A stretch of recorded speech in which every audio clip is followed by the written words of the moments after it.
Nee. Nee.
And find what you need. Also, if you are using a webcam, it will be listed under the video capture device source, so make sure if you have a webcam you want to set up, that's the source you're going to want to use. Once you do link your platform account, if you do go back into the sources and scroll down to widgets, here's where you can add all of your cool things like your alerts, your donation goals, follower goals, all of that type of thing. Once you add your game and webcam sources and whatever other sources you want to add, we're gonna go ahead and make sure our microphone is set up. So here on the right hand side, you're gonna see this audio mixer tab.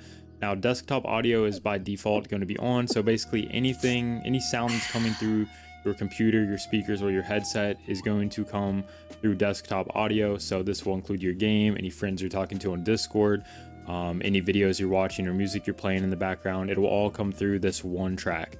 So to set up the mic, we're just going to click this little settings wheel down by the mic.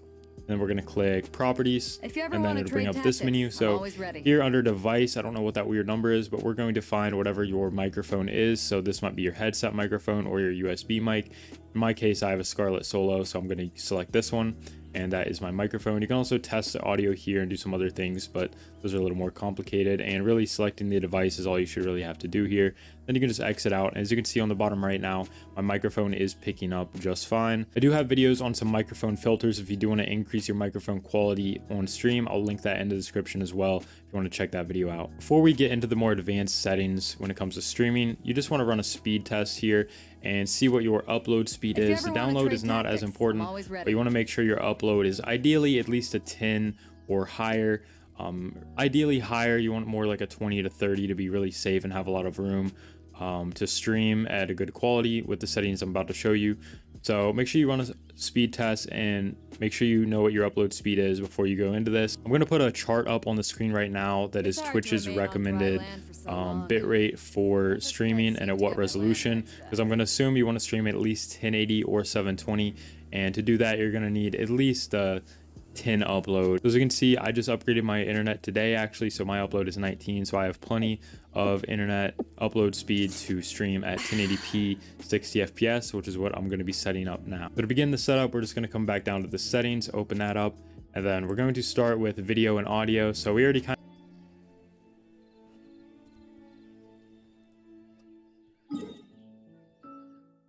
of set up some audio here, but you can also come into this menu and add your microphone here, as well as more desktop audio tracks, or change your desktop audio track to turn it on if it's not on for some reason. But that's really it for audio. You can kind of leave this the same. Video, this is pretty important. Your base canvas resolution is simply your monitor size. I'd say for most people this is going to be 1920 by 1080 for a regular 1080p monitor. A 1440p monitor or a 4K monitor, that will reflect here. So regardless of what you have here, you want to make sure whatever resolution you're going to be streaming at is what your output or scaled resolution is.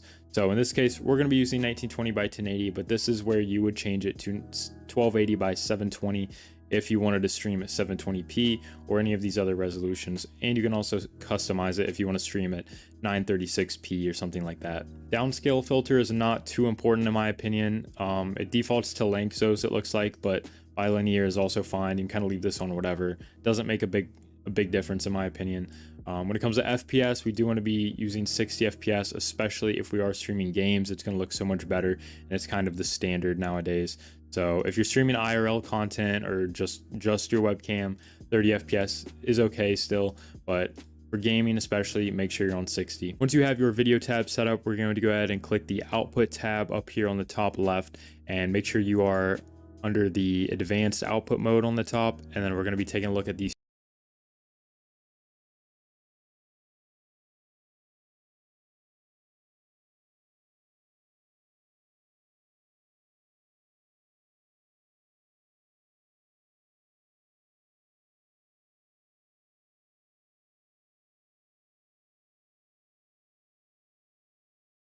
for software encoder. The basic difference is the X264 encoder is your CPU, whereas the NVENC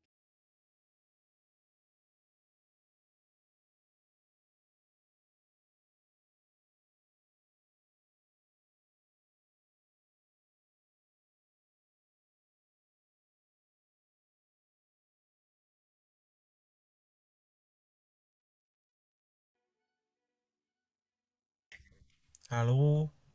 Oké. Als ik het zou doen, dan juist mij alleen, toch?